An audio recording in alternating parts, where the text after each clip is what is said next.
In the title by Daniel Dennett, Herding Cats and the Free Will Inflation. So I What love does this. herding cats mean? What does free will inflation mean? I love this essay because it explained to me how I could live in a deterministic universe, but have not free will, but have freedom. You know, and also it helped me explain that time needed to be a real thing in this universe. So what basically Dan was saying here is like, how do these cats appear to just do what they want, right?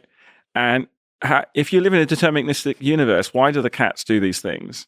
You know, aren't they just? Isn't it all obvious? And how does free will inflate the universe? And for me, I mean, probably I love the essay because my interpretation of the essay in assembly theory makes complete sense.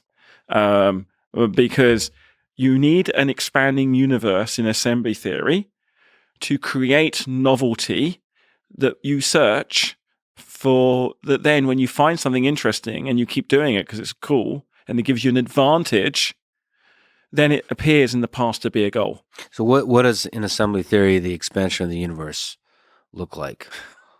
What are we talking about? Why does the expansion of the universe give you more possibilities of novelty and cool stuff? So for me, I don't think about the universe in terms of Big Bang and space. I think about it in terms of the big memory expansion.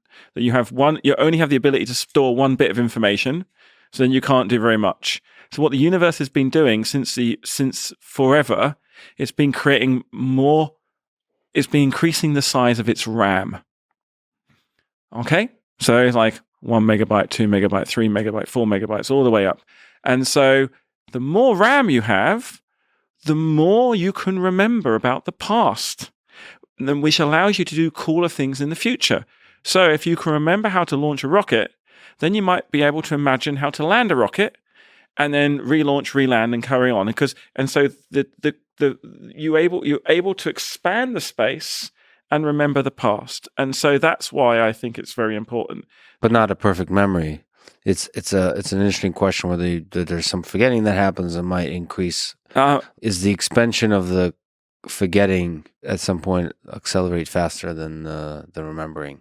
I think that's a very important thing that probably intelligence does, and we're going to learn in machine learning about, because you want machine learning right now or artificial intelligence right now doesn't have memory, right? But you want the ability to, or not for, if you want to get to human-like consciousness, you need to have the ability, I suppose, to remember stuff and then to selectively forget stuff so you can re-remember it and compress it. Arguably, the way that we come up with new physical laws. Cryptocurrency. Yeah, yeah. Sorry, you can probably. No, it's all right. No, I just wanted to. I think that there is a great deal to be gained from having the ability to remember things, but then when you forget them, you can then you can basically do the simulation again and work out if you get to that compressed representation. So that it's in cycles. So cycles of remembering and forgetting are probably important, but there shouldn't be an excuse to have a universe with no memory in it. The universe is going to remember that it forgot, but just not tell you.